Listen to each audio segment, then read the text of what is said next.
Hello and welcome to exam word. कैसे हैं आप सभी। आज के इस वीडियो में हम चर्चा करेंगे खासकर सामाजिक सुधारों से रिलेटेड जो भी लोग रहे उन्होंने कौन कौन से प्रोग्राम चलाए और खासकर कैसे सामाजिक सुधारों को उन्होंने लागू किया सोसाइटी में। उसके साथ साथ हम एक बहुत इंपॉर्टेंट टॉपिक ये इसलिए भी कहूँगा मैं इसे क्योंकि आप लोग जो CUET की प्रिपरेशन कर रहे हैं उसका लेवल है +2 लेवल का एग्जाम है। उसमें जर्नल टेस्ट का जो पार्ट है, जो लोग JNU के लिए तैयारी कर रहे हैं, जामिया के लिए तैयारी कर रहे हैं, BHU के लिए तैयारी कर रहे हैं, उसमें ये टॉपिक बहुत हेल्प करने वाला है। आपको इन टॉपिक्स में इसके अलावा एक्स्ट्रा कोई पढ़ने की जरूरत नहीं है क्योंकि इन टॉपिक्स से जो क्वेश्चंस आते हैं वो यहीं से उठाए जाते हैं जो मैं आपको अभी बताने वाला हूँ। इसके अलावा और किसी भी तरह का कोई क्वेश्चन नहीं पूछा जाता है। सबसे इम्पॉर्टेंट चीज़ ये है कि आपको यहाँ से हो सकता है कि मिनिमम 1 और मैक्सिमम 2 क्वेश्चंस आपको देखने को मिले एग्जाम्स में। हो सकता है अगर आपको मैच करने के लिए क्वेश्चन दे दिया जाए तो वैसे एक ही होता है लेकिन उसमें 4 फैक्ट होते हैं जो आपको पता होने चाहिए। खैर, अगर आप एग्जाम वर्ड पे पहली बार आए हैं तो सब्सक्राइब करना मत भूलिएगा। चलिए बढ़ते हैं हम सीधा टॉपिक की तरफ। और आज का टॉपिक जो है वो आपके सामने है सोशल एंड कल्चरल रिफॉर्म्स, यानी कि सामाजिक और सांस्कृतिक जो बदलाव थे, रिफॉर्म्स थे, उनकी बात हम करेंगे। कौन वो लोग थे जिन्होंने सामाजिक सुधारों में इतना इंपॉर्टेंट योगदान दिया, क्या चेंजेस किए, किस चीज़ के वो फेवर में थे, किसके अगेंस्ट में थे, उन सब पे हम चर्चा करेंगे। तो बने रहिएगा लास्ट तक, आपका हर एक डाउट, हर एक पॉइंट यहाँ पे क्लियर होने वाला है। और मैंने फिर कहा इस पॉइंट से आप प्रीवियस क्वेश्चंस को उठा के देख लीजिए, 1 से 2 क्वेश्चन हर एग्जाम में आपको देखने को मिल जाते हैं। और मैं गारंटी से कहता हूँ आपको इस एक वीडियो से कम 1 या 2 क्वेश्चन आपको CUET के एग्जाम में मिलेंगे। खैर, मैं सीधा बात करूंगा सबसे पहले ब्रह्म समाज की। ब्रह्म समाज की जब हम बात करते हैं तो जब इस देश में सोशल रिफॉर्म्स होने स्टार्ट हुए तो उसमें एक सबसे इंपॉर्टेंट जो कड़ी है उसमें आता है ब्रह्म समाज। ब्रह्म समाज की सबसे पहले हम ये जान लें कि आखिर स्थापना किसने की थी। तो ब्रह्म समाज के जो फाउंडर थे वो थे राजा राम मोहन रॉय। राजा राम मोहन रॉय जो थे ये सामाजिक सुधारों को लेकर काफ़ी कहीं की डेडिकेटेड व्यक्ति थे।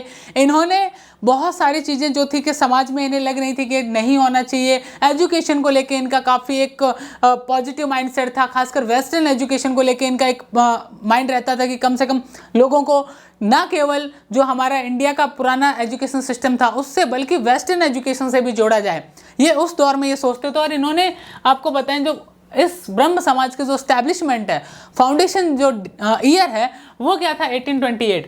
1828 में इन्होंने कलकत्ता की बात करें तो कलकत्ता में इन्होंने ये ब्रह्म समाज का स्टैब्लिशमेंट किया था, फाउंड किया था।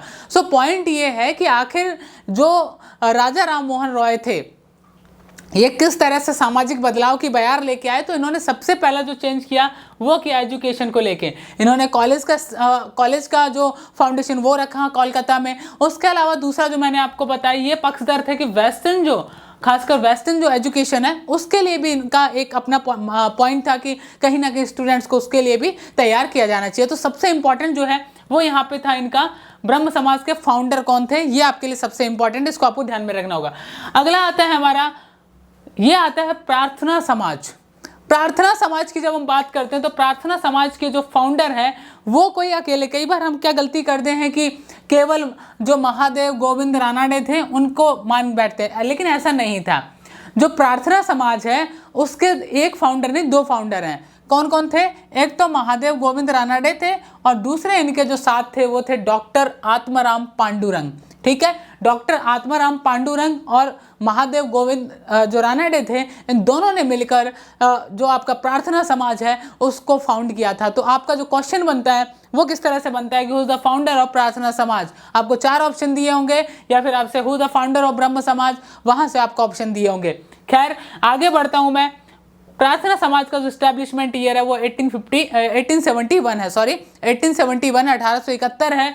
उसके अलावा सबसे इंपॉर्टेंट चीज जो है, जो कि सोशल रिफॉर्म्स के अंदर सबसे इंपॉर्टेंट चीज है कि आखिर क्या सोशल रिफॉर्म लेके आए लोग, किस चीज के पक्षधर थे, तो वो देखिए क्या था। एक्चुअली इनकी जो डिमांड थी, ये क्या चाहते थे, वो ये था कि देखिए सबसे पहला जो है वो कि जो कास्ट सिस्टम है वो उसे खत्म किया जाए। क्योंकि आप आज भी देखेंगे तो भारत के अंदर सबसे बड़ी जो प्रॉब्लम है हमारी सोसाइटी की वो है कास्ट सिस्टम।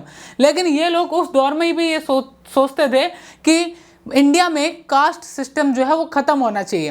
दूसरा इंपॉर्टेंट था इनका कि जो आता है आपका चाइल्ड मैरिज, तो चाइल्ड मैरिज पे रोक लगाना क्यों जरूरी है? क्योंकि एक बहुत सिंपल सा आपको लॉजिक समझाता हूँ।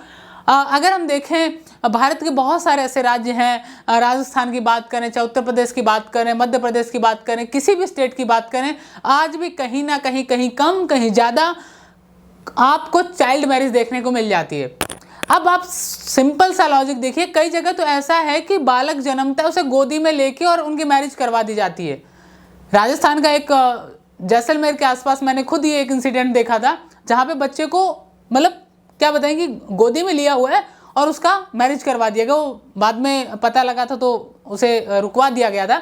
तो यहाँ पे क्या है कि एक तो चाइल्ड मैरिज, अब आप सोचिए उस बच्चा, जब वो बच्चा बड़ा होगा, सपोज दैट कोई लड़की है, उसका बचपन में तब शादी करवा दिया जाए जब उसे पता ही नहीं था कि मैरिज क्या होती है, उसे गुड्डे गुड़ियों की शादी का भी नहीं पता होगा।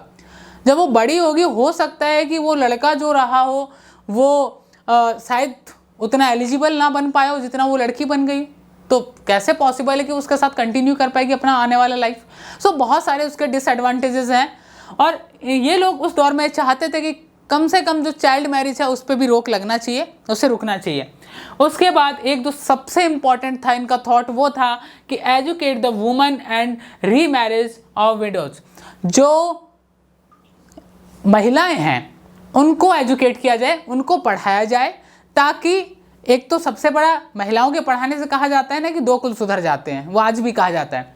दूसरा सबसे बड़ा इनका जो था वो था कि जो विधवा हैं उनका पुनर्विवाह करवाया। जब यहाँ विधवा पुरुषों की बात नहीं कर रहे हैं, ये महिलाओं की बात कर रहे हैं, क्योंकि कई बार क्या होता था, जैसे मैंने अभी आपको बताया यहाँ पे चाइल्ड मैरिज। अब चाइल्ड मैरिज में एक इंसिडेंट मैं आपको बताता हूँ छोटा सा। एक लड़की की शादी कर दी गई, राजस्थान का इंसिडेंस है, और वहाँ पे उस लड़की का जो हस्बैंड है वो डेथ कर जाता है। अब उसका विवाह हुआ उसे नहीं पता है, लेकिन जब वो बड़ी हुई, शादी की उम्र हुई, तो उसे कहा गया कि तुम्हें अपने ससुराल जाना है, लेकिन एक विधवा के तौर पे। खैर ये बहुत एक्सट्रीम लेवल का हो जाता है, लेकिन यहाँ पे अगर मान लीजिए किसी कम उम्र की एक महिला का जब विवाह होता है और कुछ समय बाद अगर उसके पति का देहांत हो जाता है, तो जो रीमैरिज है वो अलाउ करना चाहिए कम से कम, सबसे इम्पॉर्टेंट था। और साथ ही साथ सबसे इम्पॉर्टेंट था कि वुमेन्स को एजुकेशन, जो कि आज भी कहीं ना कहीं बहुत बड़ा चिंता का विषय है हमारे भारत देश में। आगे हम बात करते हैं तो यह आता है हमारा जो आता है कि इनका पेपर पब्लिकेशन क्या था, क्योंकि उस दौर में कुछ पत्र पत्रिकाएं छपती थी, और पत्र पत्रिकाओं में ही एक उसी की कड़ी में इनका एक जो पत्रिका थी उसका नाम था सुबोध पत्रिका। ठीक है, तो ये एक सुबोध पत्रिका नाम का पेपर इनका पब्लिकेशन हुआ करता था, जो कि इन्हीं रिफॉर्म्स वगैरह से रिलेटेड हुआ करता था। आगे हम बात करते हैं इम्पॉर्टेंट वर्क की, सॉरी क्षमा चाहूँगा मैं, हम बात करते हैं यहाँ पे आर्य समाज की। आर्य समाज के जो फाउंडर थे वो थे माय डियर दयानंद सरस्वती। अब दयानंद सरस्वती जो थे, इनका बचपन का नाम था मूलशंकर। ठीक है, आर्य समाज के फाउंडर हैं। कई बार इनका बचपन का नाम भी कई एग्जाम्स में देखने को मिला, लेकिन मोस्टली सीधा पूछा जाता है who is the founder of Arya Samaj. तब आर्य समाज के जो फाउंडर है दयानंद सरस्वती थे। इनका एक इंपॉर्टेंट वर्क है, आप में से कईयों ने पढ़ा भी होगा, उसका नाम है सत्यार्थ प्रकाश। ठीक है, सत्यार्थ प्रकाश में इन्होंने हर धर्म के बारे में जो उसकी कमियां हैं, खूबियां, उनको सबको उल्लेखित किया है। तो वो सत्यार्थ प्रकाश जो है वो इन्होंने लिखा था। एक इन्होंने बहुत इंपॉर्टेंट स्लोगन दिया था, और ये बहुत बार क्वेश्चन, बहुत पॉपुलर क्वेश्चन है जो कि पूछा जाता है कि go back to the Vedas, वेदों की ओर लौट चलो। ये जो स्लोगन है, और यहाँ पे मैं आपको एक चीज़ और बताऊंगा, आपको ऐसे स्लोगन्स जो हैं याद रखने होंगे। चाहे हम बात करें, एक आप ही बताइएगा कि स्लोगन किसने दिया था जब एक कानून आया था ब्रिटिश गवर्नमेंट की तरफ से, और उस व्यक्ति को लाठियाँ इतनी मारी गई थी, उन्होंने कहा था कि मेरे शरीर पे पड़ी हुई हर एक लाठी आपके ताबूत की कील सिद्ध होगी। या फिर एक और मैं आपसे पूछ रहा हूँ, वो ये था कि स्वतंत्रता मेरा जन्मसिद्ध अधिकार और मैं इसे लेके ही रहूँगा। दोनों के नाम बताइएगा, बहुत ही सिंपल से आप लोगों ने पढ़े होंगे। खैर, मैं दयानंद सरस्वती के इस आर्य समाज की जब बात करता हूँ तो यहाँ पे आता है डीएवी। अब डीएवी मैंने क्यों लिखा, आप में से बहुत सारे ऐसे स्टूडेंट भी होंगे जिन्होंने डीएवी से एजुकेशन की। मेरा खुद का 11th क्लास डीएवी में हुआ था। यहाँ डीएवी में क्यों मैं बताना चाह रहा हूँ आपसे, क्योंकि बहुत सारे स्टूडेंट यहाँ पे दयानंद आर्य विद्यालय, अगर फुल फॉर्म पूछ ले आपसे कभी, वैसे पूछेगा नहीं लेकिन अगर पूछ ले कभी तो दयानंद आर्य विद्यालय करके आ जाते हैं, कभी मत करिएगा। इसका होता है दयानंद एंग्लो वैदिक स्कूल्स और कॉलेज, दोनों इनके हैं, स्कूल्स भी हैं कॉलेज है। पहले इसका हेडक्वार्टर लाहौर में होता था जो कि आज़ादी के बाद भारत में हो गया। खैर, अब मैं बात करता हूँ सबसे इंपॉर्टेंट रामकृष्ण मिशन की। रामकृष्ण मिशन की बात की जाए तो ये रामकृष्ण पहले जान लेते हैं थे कौन। तो रामकृष्ण परमहंस जो हैं वो स्वामी विवेकानंद के गुरु थे, ठीक है। स्वामी विवेकानंद के गुरु थे रामकृष्ण परमहंस, इनका पूरा नाम था। और इसके जो फाउंडर हैं इस रामकृष्ण मिशन के वो हैं स्वामी विवेकानंद, ठीक है। स्वामी विवेकानंद ने इस रामकृष्ण मिशन को एस्टैब्लिश किया था। दूसरा इंपॉर्टेंट जो आता है विवेकानंद से कनेक्टेड एक और पॉइंट आता है, आपने सबने सुना होगा विवेकानंद का शिकागो सम्मेलन, धर्म सम्मेलन। तो सवाल ये आता है कि विवेकानंद ने world parliament of religious conference जो कि शिकागो में हुई थी उसे किस ईयर में अटेंड किया था। तो आपको ये जवाब जो है वो कमेंट सेक्शन में देना है कि शिकागो किस ईयर में गए थे स्वामी विवेकानंद, ठीक है। उसके अलावा मैं बात करता हूँ आपसे यहाँ पे कि जो स्वामी विवेकानंद के द्वारा एस्टैब्लिश जो रामकृष्ण मिशन था इसे पॉपुलराइज करने का काम किसने किया। तो जब आप विवेकानंद के बारे में पढ़ेंगे और उस दौर में अगर सिस्टर निवेदिता के बारे में ना पढ़ें, ऐसा नहीं हो सकता है। खैर, मैं थोड़ा सा आपको बता देता हूँ। सिस्टर निवेदिता एक्चुअली एक आयरलैंड की महिला थी और जिनका असली नाम था मार्गारेट, ठीक है। और ये सिस्टर निवेदिता के नाम से जानी जाती थी और इन्होंने ही रामकृष्ण मिशन को वर्ल्ड लेवल पे पहुंचाने का काम किया।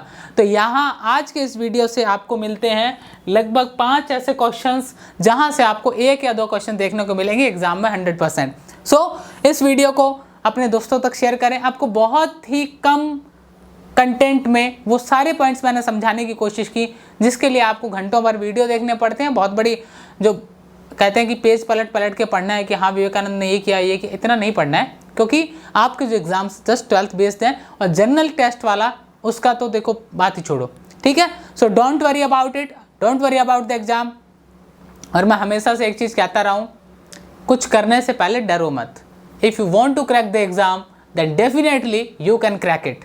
JNU बड़ा हवा नहीं है, DU बड़ा हवा नहीं है, एग्ज़ाम आ गया CUT बड़ा हवा नहीं है।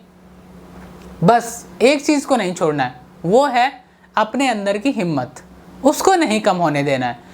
देखना आप एक दिन सफलता, जब कहा जाता है कि जब हम स्टोरीज पढ़ते हैं ना महान लोगों की तो कहते हैं कि कोई रोड के किनारे बैठ के पढ़ता था। कम से कम उनसे ज़्यादा फैसिलिटीज़ हमारे पास हैं, आपके पास हैं, हमारे पास स्मार्टफोन है, सब कुछ, उनके पास वो भी नहीं था, तब भी वो हमसे अच्छा कर पाए। तो क्या हम उतना अच्छा नहीं कर सकते? कम से कम उनसे अच्छा करेंगे नहीं करेंगे ये तो नहीं पता, लेकिन हम उन जैसा तो कर सकते हैं कुछ। सो मैं बस ये कहूँगा आपसे कि जो गोल डिसाइड कर लिया उसे कैसे अचीव करना है। और एक चीज़ जो कहा जाता है ना कि एक हिंदी में कविता थी, उठ जाग मुसाफिर भोर भई अब रहने कहाँ जो सोवत है, जो सोवत है सो खोवत है, जो जागत है सो पावत है। सो मेरा एक ये भी है कि बहुत सारे स्टूडेंट निंद्रा प्रेमी हैं, मतलब नींद के बहुत बड़े प्रेमी हैं। तो प्लीज़ कोशिश करिए कि अभी एग्ज़ाम्स आ रहे हैं और एग्ज़ाम्स ही नहीं, जब तक हम लाइफ में अपने टारगेट्स को अचीव नहीं कर लेते तो मुझे नहीं लगता कि एक स्टूडेंट के लिए 5 घंटे से ज़्यादा सोना कहीं से भी लॉजिकल है। बाकी अलग बात है कि आप कहोगे सर अमेरिका के मेडिसिन में एक जर्नल में पब्लिकेशन में आया था कि 8 घंटे सोना मनुष्य के लिए बहुत ज़रूरी है, तो 16 घंटे भी सोते हैं लोग, उससे कुछ नहीं होता है। खैर, wish you all the best from my side and from my team. लेकिन हाँ, एक चीज़ है, एग्जामवट ऑफिशियल टेलीग्राम चैनल ज्वाइन करना मत भूलिएगा। 1 तारीख आने वाली, 1 तारीख को आपको मिलने जा रहा है मैगजीन का पहला पार्ट करंट अफेयर्स का। आप बहुत सारे यूट्यूब वीडियोस पे करंट अफेयर देखते होंगे, 100% देखते होंगे, लेकिन हमने जो करंट अफेयर तैयार किया, मैंने खुद अपने हाथों से तैयार किया उस करंट अफेयर को। उस करंट अफेयर में आपके लिए जो चीज़ें तैयार की गई वो पॉइंट टू पॉइंट, जैसे मैंने यहाँ पे आपको ये समझाया, आपको बुक्स पढ़ने की ज़रूरत नहीं इस टॉपिक से रिलेटेड। सो वही चीज़ है, करंट अफेयर आपके एग्जाम से जो रिलेटेड लगता है, एक एग्जामिनर की जब सोचते हैं तो लगता है कि ये क्वेश्चन शायद इंपॉर्टेंट हो सकता है, वही पॉइंट्स हमने उठाए हैं। सो जुड़े रहिए एग्जामवर्ड के साथ, चैनल को सब्सक्राइब करना मत भूलिएगा। और सबसे इम्पॉर्टेंट चीज़ जो है वो ये है कि CUET के एग्ज़ाम से किसी को घबराना नहीं है, ना CUET ना अदर मास्टर्स वगैरह जो भी तैयारी कर रहे हैं, exam is exam, nothing else, उससे ज़्यादा कुछ नहीं है। So no extra tension from today and wish you all the best again. Stay tuned with Exam World. See you in next video.